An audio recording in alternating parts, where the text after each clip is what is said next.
जैसा कि हमारा जो उप विषय चल रहा है वो है पद परिचय। पद परिचय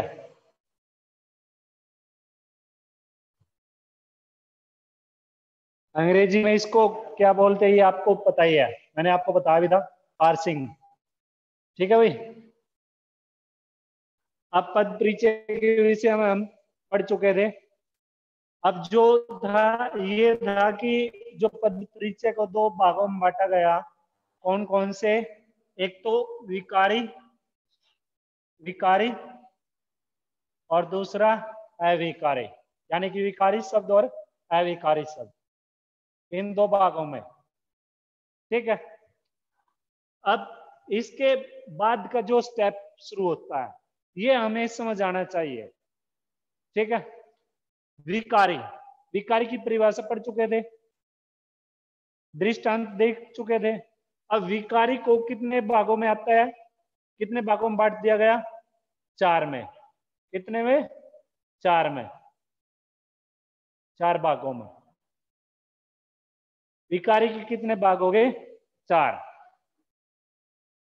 कितने भाग हो गए? चार। जो पहला भाग है विकारी का वो क्या है? संज्ञा, संज्ञा शब्द।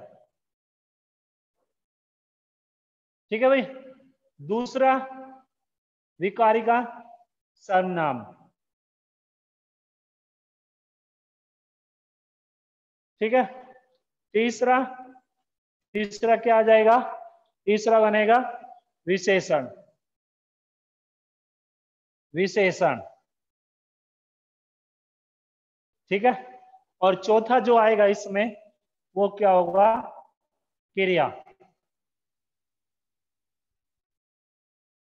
यानी कि कहने का जो तात्पर्य है वो क्या है, जो विकारी शब्द है ना, विकारी जिनका पद परिचय पूछा गया, जो रेखांकित शब्द है, विकारी में ये चार में से शब्द आएंगे। यानी कि जो अंडरलाइन वर्ड आएंगे, अंडरलाइन वर्ड होंगे, वो अगर विकारी के हैं तो इन चार में से होंगे। ये पहचान आपको अच्छे से आनी चाहिए। संज्ञा किसे कहते हैं, सर्वनाम किसे कहते हैं, विशेषण किसे कहते हैं, क्रिया किसे कहते हैं, इनकी पहचान होता है। संज्ञा शब्द के, सर्वनाम शब्द की, विशेषण की, क्रिया के, इनके उपभेदों के बारे में पता है कि संज्ञा के ये उपभेद होते हैं, सर्वनाम के ये उपभेद होते हैं, इतने इसके उपभेद होते हैं। तो समझ लीजिएगा, आपको पद परिचय समझ आ गया। समझ आई बात? अब विकारी में तो आएंगे ये चार, संज्ञा शब्द, सर्वनाम, विशेषण और क्रिया। और अविकारी में क्या आएंगे? अविकारी में आएंगे, सबसे पहले आएगा क्रिया विशेषण। सबसे पहले क्या आएगा? क्रिया विशेषण। क्रिया विशेषण के बाद क्या आएगा? संबंध बोधक। दूसरा भेद क्या होगा? संबंध बोधक। ठीक है भाई, संबंध बोधक। तीसरा जो इसके अंदर आएगा वो क्या आएगा? समुच्चय बोधक। क्या आएगा? समुच्चय बोधक। चौथा जो आएगा वो क्या जाएगा इसमें? चौथा भेद इसका क्या बनेगा? विस्मयादि बोधक। विस्मयादि बोधक। ठीक है भाई। और पांचवा जो इसका भेद होगा अविकारी का, वो क्या होगा? निपात। पांचवा क्या होगा?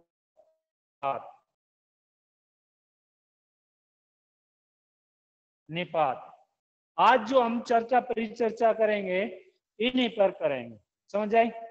संज्ञा किसे कहते हैं, संज्ञा की पहचान क्या होती है, इसके भेद कौन कौन से होते हैं, उनकी परिभाषा, उनकी पहचान कैसे होती है, इन्हीं पर हम चर्चा परिचर्चा करेंगे। उसके बाद स्टेप बाय स्टेप ये सभी करेंगे। सर्वप्रथम हम करेंगे संज्ञा। ठीक है, समझ आई? क्योंकि जो पेपर में जो रेखांकित शब्द है वो दो तरीके से आएंगे। रेखांकित जो शब्द मैंने आपको पहले बताया वो दो तरीके से आएंगे। या तो आएंगे विकारी के अनुसार, विकारी के अनुसार आते हैं तो क्या होगा, इन चार में से कोई भी शब्द हो सकता हो, किसी का भी भेद हो सकता है। समझ आई? जैसे उस दिन भी मैंने एग्जाम्पल बताया था, राम स्कूल में जाता है, राम स्कूल में जाता है। अब जो रेखांकित पद है ये है राम, रेखांकित पद क्या है, राम। अब आपको पता है कि जो राम है ये तो विकारी के अंदर आता है, ठीक है। और आपको ये भी पता है कि ये जो राम है इन चार में से आएगा। इन चार में से क्या है, ये संज्ञा शब्द है, संज्ञा शब्द है, ठीक है। यानी कि विकारी शब्द क्या होते हैं, जिनमें लिंग वचन काल कारक के अनुसार जिन शब्दों में किसी प्रकार का कोई, जिन शब्दों में परिवर्तन हो सकता है, परिवर्तन हो सकता है, लिंग वचन काल कारक के अनुसार जिन शब्दों में परिवर्तन किया जा सकता है। जैसे उस दिन भी बता था, लड़का से लड़के हो गया, लड़को हो गया, कुर्सी से कुर्सियां बन जाती है, जा से जाना जाते जाएंगे बन जाएगा, तू से तुम, तुम्हारा तुम्हें तुमको, इस तरीके से इनमें परिवर्तन हो गया ना। लेकिन इसके अंदर क्या है, इसमें कोई भी परिवर्तन नहीं होगा, लिंग वचन काल कारक के अनुसार नो चेंज, ठीक है। जैसे दूसरा एग्जांपल है, इसके अनुसार अविकारी के अनुसार, राम स्कूल में धीरे धीरे धीरे धीरे जाता है, जाता है। अब रेखांकित जो शब्द है या रेखांकित जो पद है वो क्या है, धीरे धीरे है, क्या है, धीरे धीरे। अब ये तो आपको पता है कि विकारी का है, यानी कि इतनी बात मालूम हो गई, विकारी का तो इन चार में से ही आएगा, या तो ये क्रिया है, क्रिया है नहीं, या फिर विशेषण है, विशेषण भी नहीं है, या फिर सर्वनाम, सर्वनाम की भी पहचान आपको पता है कि सर्वनाम तो क्या होते हैं, तुम, मैं, तुम्हारा, तुम्हें, तुमको, उन्हें, उनके, इस तरीके के जो शब्द होते हैं, इस तरह के जो शब्द होते हैं जो संज्ञा शब्दों की जगह प्रयोग होते हैं उन्हें सर्वनाम कहते हैं। बच्चा क्या, ये संज्ञा शब्द है। अब आपने लिख दिया कि राम जो है, राम संज्ञा शब्द है, लिख दिया। अब आपको ये पता है कि जो संज्ञा शब्द है, ये जो संज्ञा होता है, इसके तो तीन भेद होते हैं। कितने भेद होते हैं, तीन। वो कौन कौन से, व्यक्तिवाचक, व्यक्तिवाचक संज्ञा, दूसरा क्या हो जाएगा, जातिवाचक संज्ञा, ठीक है भाई, और तीसरा क्या हो जाएगा, जाति के बाद तीसरा क्या हो जाएगा, भाववाचक। ये आपको मालूम है। और ये भी मालूम है कि जाति को भी दो भागों में बांट दिया जाता है, एक हो गया द्रव्यवाचक और दूसरा क्या हो गया, दूसरा क्या हो गया, समूहवाचक। ये भी आपको पता है कि इसके भी ये भेद हो गए, ये मालूम हो गया, इतना मालूम हो गया। अब आपने ये देखा कि राम तो न तो द्रव्य है न समूह, यानी कि जातिवाचक तो है ही नहीं है, न ये भाववाचक है, ये क्या है, ये व्यक्तिवाचक संज्ञा है। तो आपने लिख दिया व्यक्तिवाचक संज्ञा, ठीक है। मूल कर्ता है, ठीक है, या मूल कर्ता का क्रिया के साथ जो जा धातु है, जा क्रिया है, इसके साथ संबंध प्रकट किया गया है, ठीक है। और आपने बता दिया कि जो राम है वो पुल्लिंग है, एक वचन है। ये चार बातें आपने बता दी। अब इसमें तो चेंज हो सकता है। अब बात है ये धीरे धीरे, ये इस तरह के जो शब्द होते हैं ना, धीरे धीरे, अचानक से, कल, परसों, आज, ठीक है, नहीं, ही, भी, तक, मात्र, किंतु, परंतु, अथवा, या फिर इस तरह के जो शब्द होते हैं उनमें किसी प्रकार का कोई भी परिवर्तन नहीं होता, नो चेंज। समझ आई बात, ठीक है भाई। तो ये जो धीरे धीरे है, अब आपको पता है कि धीरे धीरे तो एक अलग से पहचान है कि इस तरीके के जो के अंदर आते हैं। समझ आई। अब आपको पता है कि ये निपात भी नहीं है, ये विस्मयादिबोधक भी नहीं है, समुच्चय भी नहीं है, संबंध भी नहीं है, ये क्या है, क्रिया विशेषण है। तो आपने क्या लिख दिया, क्रिया विशेषण शब्द है, ठीक है। समझ आई बात। फिर आपको ये पता है क्रिया विशेषण के तो चार भेद होते हैं, कालवाचक क्रिया विशेषण, स्थानवाचक क्रिया विशेषण, परिमाणवाचक क्रिया विशेषण, और चौथा रीतिवाचक क्रिया विशेषण। अब आपने क्या किया कि आपने को पता है कि कालवाचक की परिभाषा तो अलग होती है, स्थान की अलग होती है, परिमाण की अलग होती है। जो रीति है इसमें तो जो क्रिया के होने के ढंग तरीके के बारे में बताया कि क्रिया कैसे हो रही है, धीरे धीरे। क्रिया कैसे हो रही है, धीरे धीरे।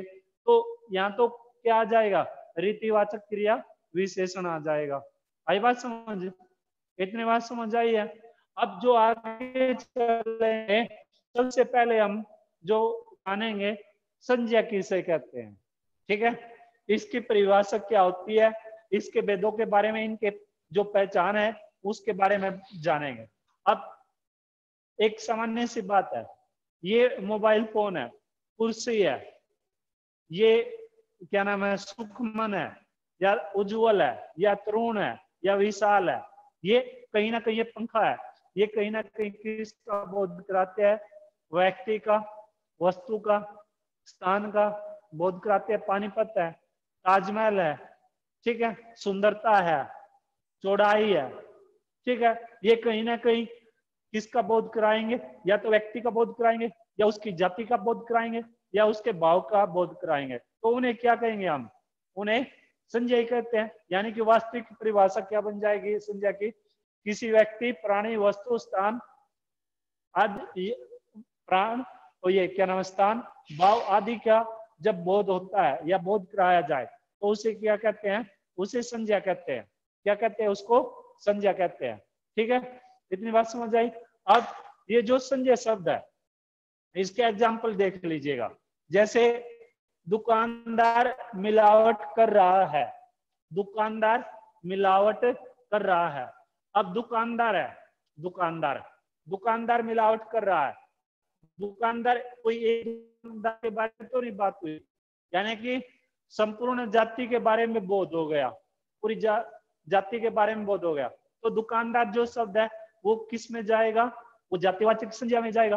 किस में जाएगा, जातिवाचक संज्ञा में। अगर मान लीजिए यही पंक्ति पेपर में आ जाए कि दुकानदार मिलावट कर रहा है, और जो रेखांकित पद है वो है दुकानदार या मिलावट, तो अगर दुकानदार है तो आप क्या लिखोगे, जातिवाचक संज्ञा है, ये लिखोगे ना। अब दूसरा जो एग्जाम्पल है, मान लीजिए ये है, ताजमहल की सुंदरता देखते ही बनती है, ताजमहल की सुंदरता देखते ही बनती है। अब जो ताजमहल है वो व्यक्ति के, उसके जगह का संदर्भ में बता दिया, ठीक है। और पहले में क्या था, दुकानदार। अब ताजमहल तो व्यक्तिवाचक संज्ञा हो गया, और जो ये था दुकानदार वो जातिवाचक में चला गया। समझ आई बात। जो इसमें क्या नाम, मिलावट थी, मिलावट जो शब्द प्रयोग हुआ वो भाववाचक हो गया, और इसमें दूसरे दृष्टांत में जो सुंदरता है, सुंदरता, वो भी क्या हो गया, भाववाचक संज्ञा होगी। यानी कि जो ये संज्ञाएं होती है, संज्ञाएं होती है, ये क्या होती है, ये 4 प्रकार की होगी। यानी कि जो संज्ञाएं गणनीय, जिन्हें गिना जा सकता है, जिन संज्ञा शब्दों को या जिन्हें संज्ञाओं को गिना जा सकता है वो तो गणनीय हो गई, ठीक है। और जिन्हें क्या नाम है, गिना नहीं जा सकता वो अगण्य होगी। और जो कुछ क्या होती है, प्राणीवाचक संज्ञा होती है, और कुछ किस में प्रयोग होती है, अप्राणीवाचक में प्रयोग होती है। अब जैसे प्राणीवाचक में लड़का है, लड़की है, रोहन है, मोहन है, अदिति है, तन्नु है, रेणु है, ठीक है, या विशाल है, ये तो हो गए प्राणीवाचक संज्ञाएं। ये क्या हो गई, प्राणीवाचक संज्ञाएं, ठीक है। और अप्राणीवाचक संज्ञाओं में जैसे पेंसिल हो गई, गेंद हो गई, पतंग हो गई, ठीक है, पर्वत हो गया, गाड़ी होगी, ये क्या हो गई, अप्राणीवाचक संज्ञाएं होगी। ये क्या हो गई, अप्राणीवाचक संज्ञाएं। और जैसे गणनीय होती है, जिन्हें गिना जा सकता है, गिना जा सकता है, उसमें जैसे सेब है, बच्चे हैं, पेड़ हैं, घोड़े हैं, इनको हम गिन सकते हैं। ये जो संज्ञाएं होती है, ये इस प्रकार की जो संज्ञाएं होती है वो गणनीय संज्ञाएं होती है। और जो अगणनीय संज्ञाएं होती है वो जिन्हें गिना नहीं जा सकता, जैसे हवा है, हवा, ऊन है, ठीक है, भीड़ है, तारे हैं, इन्हें बाल है, बाल, इन्हें गिना नहीं जा सकता, ये अगणनीय संज्ञाएं होगी। इस तरह के अगर पेपर में शब्द आ गए, रेखांकित शब्द आ गए, तो आपको इस तरीके से पहचान करनी अति आवश्यक है। ठीक है, ये बात समझ आई। अब जो दूसरी बात है, संज्ञा के कितने भेद होते हैं? संज्ञा की परिभाषा पढ़ ली, पहचान पढ़ ली। संज्ञा के कितने भेद होते हैं? संज्ञा के 3 भेद होते हैं, व्यक्तिवाचक संज्ञा, जातिवाचक संज्ञा और भाववाचक संज्ञा। व्यक्तिवाचक संज्ञा किसे कहते हैं? अब कोई आपसे ये पूछ ले कि भाई व्यक्तिवाचक संज्ञा किसे कहते हैं? कोई भी विशेष वस्तु है, स्थान है, व्यक्ति है, ठीक है, या प्राणी के नाम के बारे में बताया जाता है, उसको बोध कराया जाता है, उसको क्या कहते हैं? उसे कहते हैं व्यक्तिवाचक संज्ञा। मान लीजिए महेश है, रोहन है, सोहन है, गीता है, सीता है, ये क्या जाएंगे? ये व्यक्तिवाचक संज्ञा जाएंगे। जैसे पानीपत है, ठीक है, द सेंचुरी स्कूल है, ठीक है, जैसे ताजमहल है, ये किस में जाएंगे? प्राणीवाचक, इसमें क्या नाम है? व्यक्तिवाचक संज्ञा में। और जो ये व्यक्तिवाचक संज्ञा होते हैं ना, ये कई तरह के होते हैं व्यक्तिवाचक संज्ञाओं में। जैसे व्यक्तियों के नामों में, व्यक्तियों के नामों के आधार पे अगर व्यक्तिवाचक संज्ञा को लेके चले, तो जैसे मैंने नाम बताया, अमिताभ बच्चन है, राहुल द्रविड़ है, सचिन तेंदुलकर है, विराट कोहली है, ठीक है, ये क्या नाम है, अरविंदर सिंह कल्याण है, किसी का नाम भी ले सकते हैं। और जैसे स्थानों के नाम में लंदन है, भारत है, इलाहाबाद है, जापान है, चीन है। और मान लीजिए नदियों या समुद्रों के नाम पे चले, गंगा है, कावेरी है, ठीक है, या फिर हिंद महासागर है, अरब महासागर है, ये किस में जाएंगे? ये जाएंगे व्यक्तिवाचक में, सभी के सभी। ऐसे ही पर्वतों के नामों में, जैसे कैलाश पर्वत हो गया, हिमालय पर्वत हो गया, विंध्याचल पर्वत हो गया। और जैसे पुस्तकों के नाम आ गए, पुस्तकों के नाम जैसे कामायनी है, गोदान है, गीता है, कुरान है, ये क्या होंगे? ये व्यक्तिवाचक में जाएंगे। इनके अतिरिक्त जो व्यक्तिवाचक में जाते हैं वो और कौन कौन से होते हैं? आवाज नहीं भाई बीच में। इनके अतिरिक्त और कौन कौन से हो सकते हैं? जो महीनों के नाम होते हैं वो व्यक्तिवाचक में जाते हैं। दिनों के जो नाम होते हैं, दिनों के नाम, वो व्यक्तिवाचक में जाएंगे। त्योहारों के जो नाम होते हैं वो व्यक्तिवाचक में जाते हैं। जो दिशाएं होती हैं, दिशाओं के जो नाम होते हैं वो व्यक्तिवाचक संज्ञाओं के अंदर गिने जाते हैं। अब व्यक्तिवाचक संज्ञा की परिभाषा से परिचित हुए हम। व्यक्तिवाचक संज्ञा किसे कहते हैं, कैसे पहचान होती है? इस तरह के जो शब्द आते हैं तो वो तो जाएंगे व्यक्तिवाचक संज्ञा में। हमें क्या जानना है? हमें जानना है पद परिचय के बारे में। और पद परिचय को हम कब अच्छे से समझ पाएंगे? जब हमें ये सभी चीजें अच्छे से आती होंगी। अगर इनके बारे में हमें पता है, संज्ञा किसे कहते हैं, व्यक्तिवाचक संज्ञा की क्या पहचान है, जातिवाचक संज्ञा की क्या पहचान है, ये चीजें अगर हमें आती है तो हम आगे बढ़ पाएंगे, वरना हम गलत करेंगे ही करेंगे। समझ आई बात? दूसरा जो भेद है संज्ञा का वो क्या है? जातिवाचक। दूसरा क्या है? जातिवाचक। ये नहीं है कि मैं आपको सभी के सभी, अगर आप सभी के भेदों के बारे में जानना चाहते हो तो सभी के विषय में बताऊंगा। अगर सिर्फ संज्ञा के भेदों के बारे में जानकर आपको पहचान का पता चल जाता है, आप मानते हो कि हम अच्छे से कर पाएंगे, तो सिर्फ आपको ये परिभाषा बताऊंगा इसकी, ठीक है। ये इसका परिभाषा का बताने का जो उद्देश्य मकसद है वो सिर्फ इतना है ताकि आगे के जो स्टेप है वो आपको अच्छे से समझ आ सके कि आगे के जो स्टेप है वो इस तरीके से किए जाएंगे। समझ आई बात? दूसरा है जातिवाचक। अब जाति में क्या होगा? जातिवाचक संज्ञा की जो पहचान है, जब जो संज्ञा शब्द है, संज्ञा शब्द जो होते हैं वो जब संपूर्ण जाति के बारे में, पूरी की पूरी जाति के बारे में, या उसके वर्ग के बारे में, या उसके पूरे समूह के बारे में बताते हैं तो उसे क्या कहते हैं?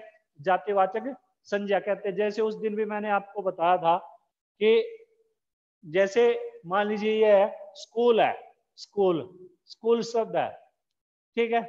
अगर इस स्कूल, ये रेखांकित शब्द है, अगर इसके आगे किसी भी स्कूल का नाम दर्शाया गया है, महाराणा पार्थ या फिर दयाल सिंह या सेंचुरी आर्य, कुछ भी नाम लिख दिया, तो ये व्यक्तिवाचक और जातिवाचक ना होके ये व्यक्तिवाचक रह जाएगा।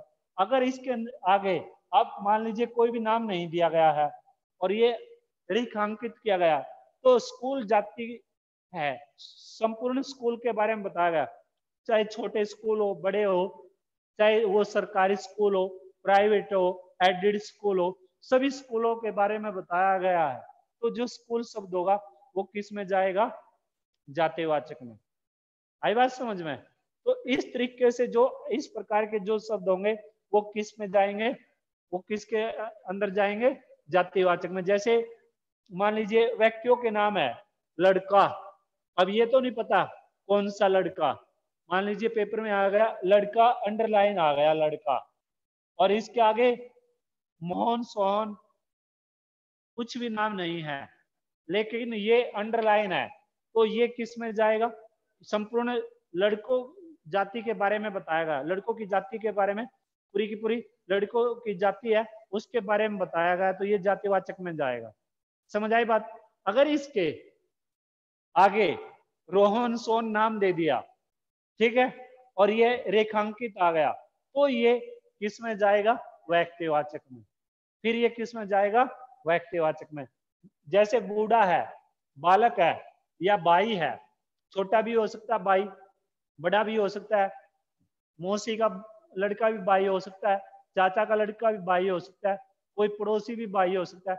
यानी कि बाई जो शब्द है ये संपूर्ण जाति का बोध कराता है। आई बात समझ? ठीक है, आगे है जैसे वस्तुओं के नामों में मेज है, मेज, अब छोटी भी मेज हो सकती है, बड़े आकार की भी हो सकती है, ठीक है, यानी कि मेज संपूर्ण मेज जाति के बारे में बताया गया। ऐसे ही चम्मच है, पेंसिल है, थैला है। फिर स्थानों के नाम में उपवन, यानी कि जो बगीचे होते हैं, अब बगीचा छोटा भी हो सकता है, जैसे ईडन गार्डन है चंडीगढ़ में, ठीक है, और क्या नाम है ये संपूर्ण जब बगीचों के बारे में, उपवन के बारे में बताया जाएगा, ये तो नहीं पता कि उसमें क्या नाम है, नाम तो नहीं दर्शाया गया। अगर नाम न दर्शा के उसकी संपूर्ण जाति के बारे में बताते हैं तो वो क्या जाएगा? जातिवाचक में जाएगा। जैसे उपवन है, बाजार है, मैदान है, अस्पताल है, हॉस्पिटल है। अब ये तो नहीं है, अब एक तो ये बोल दे कि हम हॉस्पिटल में जाने लग रहे भाई, हम सभी हॉस्पिटल जा रहे हैं भाई, ये तो नहीं पता कौन से हॉस्पिटल में, प्रेम हॉस्पिटल में, आशीर्वाद में, या फिर डीके में, या फिर किसी अन्य हॉस्पिटल में, सरकारी में, ये तो नहीं मालूम है। तो इस तरीके से जो अस्पताल शब्द है, या ये क्या नाम है, मैदान है, बाजार है, ये किसका बोध कराते हैं? संपूर्ण जाति का बोध कराते हैं। ऐसे ही पशु पक्षियों के नामों में शेर, कुत्ता, बिल्ली, तोता, मोर, कबूतर। ऐसे ही फल फूल सब्जियों के नामों में आम, केला, गुलाब, गेंदा, आलू, गोभी, टमाटर। ऐसे ही व्यवसायिक नामों में जैसे डॉक्टर है, डॉक्टर, सभी डॉक्टर, अब पशुओं के भी डॉक्टर होते हैं और मनुष्यों के भी डॉक्टर होते हैं, आदमियों के भी डॉक्टर होते हैं ना। तो डॉक्टर संपूर्ण जाति के बारे में बता दिया ना, संपूर्ण जाति के बारे में बता दिया ना। जैसे अध्यापक है, अध्यापक में एसएस का भी अध्यापक है, इंग्लिश का भी अध्यापक है, मैथमेटिक्स का भी है, साइंस का भी है, और क्या नाम है, संस्कृत का भी है, हिंदी का भी, सभी के आगे संपूर्ण अध्यापक जाति के बारे में बता दिया। आई ना बात समझ? ऐसे ही फिर क्या नाम, वकील है, और धातु है, खनिजों के नाम जैसे चांदी है, सोना है, पीतल है, लोहा है, ये किसके बारे में बताते हैं? उसकी संपूर्ण जाति के बारे में बताते हैं। तो ये क्या होंगे? ये जाएंगे जातिवाचक में। अब जैसे भीड़ है, भीड़, भीड़ के किस में चली जाएगी? समूह में जाएगी। जैसे चांदी है, चांदी है, सोना है, वो किस में जाएगा? द्रव्यवाचक में जाएगा। आई बात समझ? समझ रहे हो ना? इस तरीके के जो शब्द आएंगे वो किस में जाएंगे? संज्ञा के किस भेद में जाएंगे? जातिवाचक भेद में जाएंगे। फिर है क्या नाम है, इसका जो तीसरा भेद है वो क्या है? भाववाचक संज्ञा है।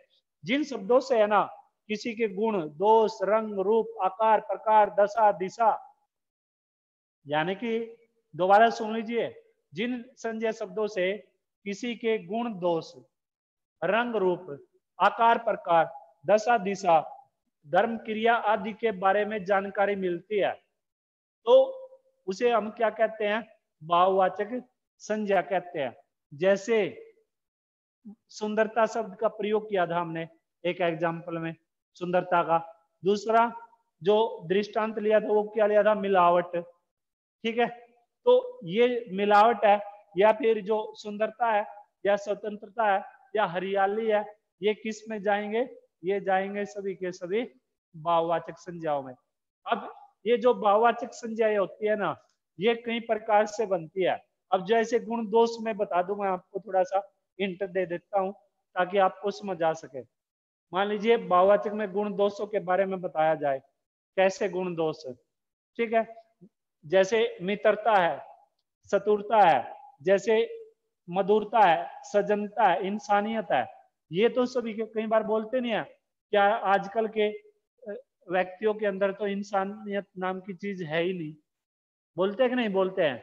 तो ये उसके गुण दोष के बारे में बातचीत होती है, उसके गुण दोष के विषय में बताया जाता है। दूसरा अवस्था, अवस्था में जैसे निर्धनता है यानी कि गरीबी है, बचपन है, बुढ़ापा है, या फिर जवानी है। फिर अमूर्त भाव में मिठास है, कड़वाहट है, क्रोध है, शांति है, मुक्ति है। फिर क्रिया के व्यापार के रूप में गिरावट, जागरण, उलझन। फिर विशिष्टता का भाव, शीतलता, सभ्यता, सुंदरता, करुणता। और ये जो भाववाचक संज्ञाएं होती है ना, भाववाचक संज्ञाएं कई प्रकार से बनती है। जैसे जातिवाचक संज्ञा से भाववाचक संज्ञा कैसे बनती है, शिष्य से शिष्यता, पंडित से पांडित्य, सर्वनाम से भाववाचक संज्ञा, अपना से अपनापन, प्राय से परायापन, विशेषण से भाववाचक संज्ञा, तैयार से तैयारी, और खट्टा से खटास। जैसे क्रिया से भाववाचक संज्ञा बनती है, बदलना से बदलाव, कमाना से कमाई। जैसे अविकारी शब्दों से भाववाचक संज्ञा बनती है, ऊपर से ऊपरी, नीचे से नीचाई, दिक से धिक्कार। समझ आई ना।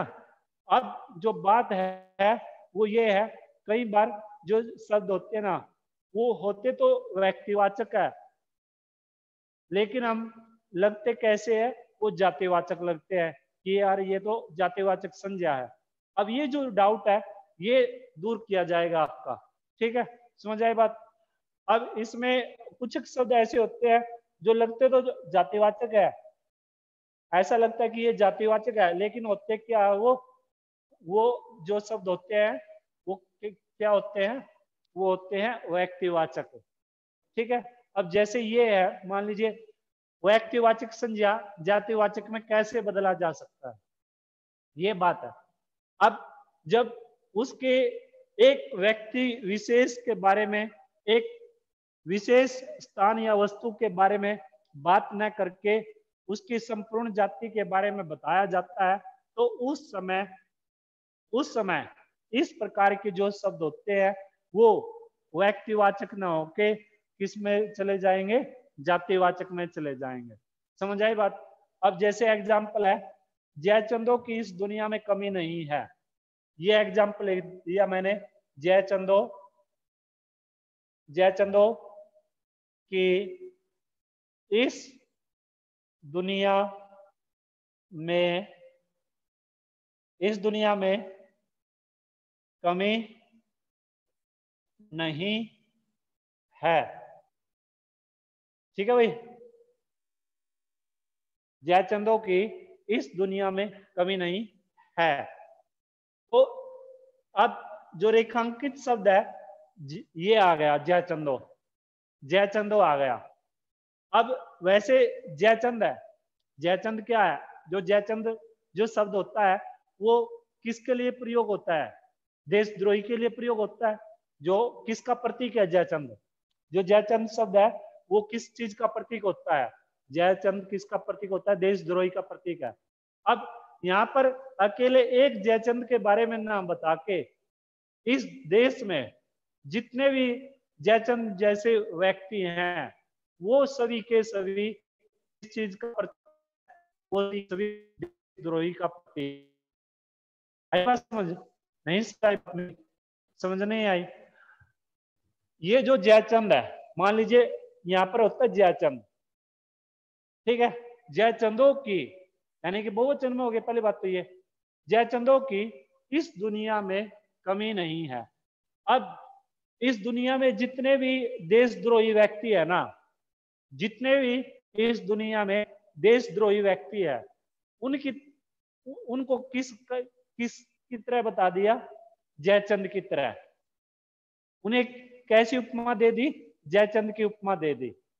किनको? जो इस दुनिया में देशद्रोही है। आई बात समझ? अब आई ना बात समझ है?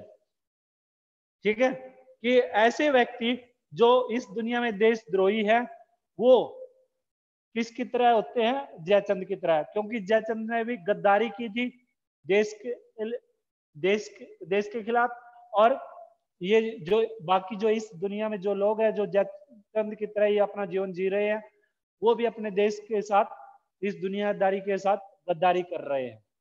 जैसे कई बार देखते नहीं हो कि जो आर्मी का जवान होता है, वो आर्मी का जवान अपनी पूरी की पूरी ये सूचनाएं दूसरे देश के आर्मी को देता है, भेजता है, और कई बार वो पकड़ा भी जाता है, कई बार उसको पकड़ भी लिया जाता है, तो उस पे देशद्रोह का केस दर्ज हो जाता है।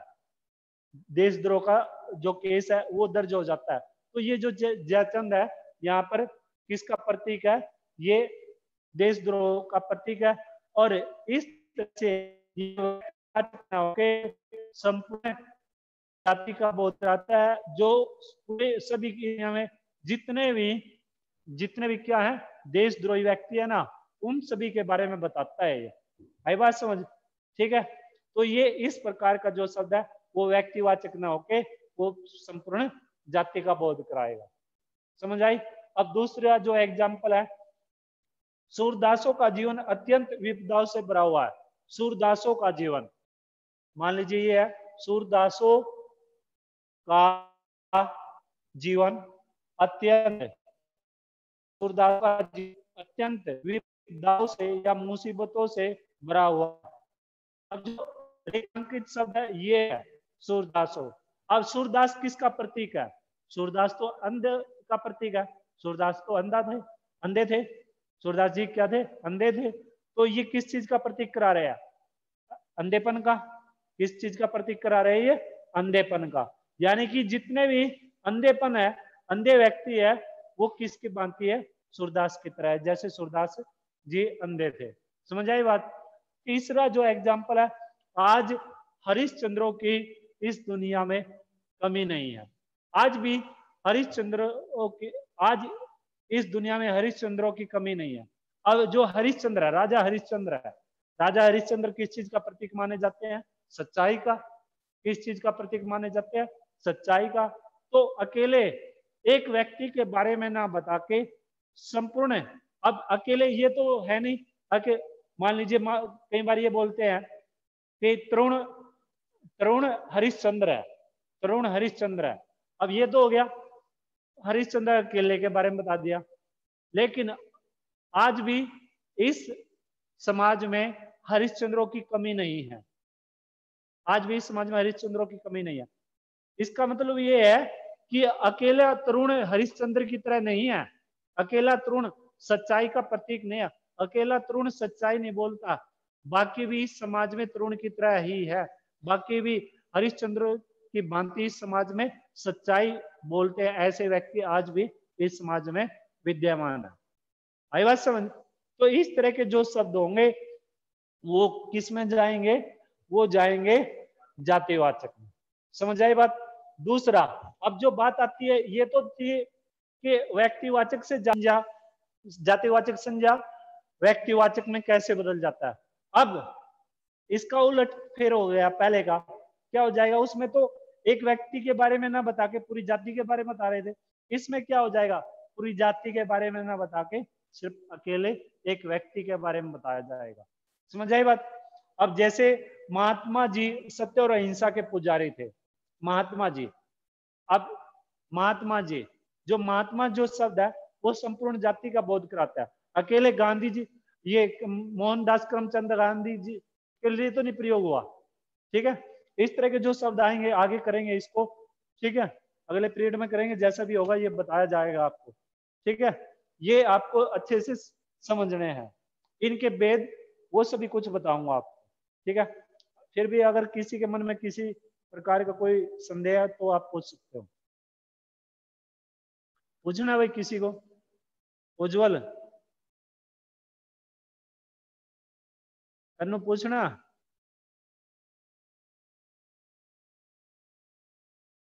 नंद ने पूछना। आदित्य शर्मा,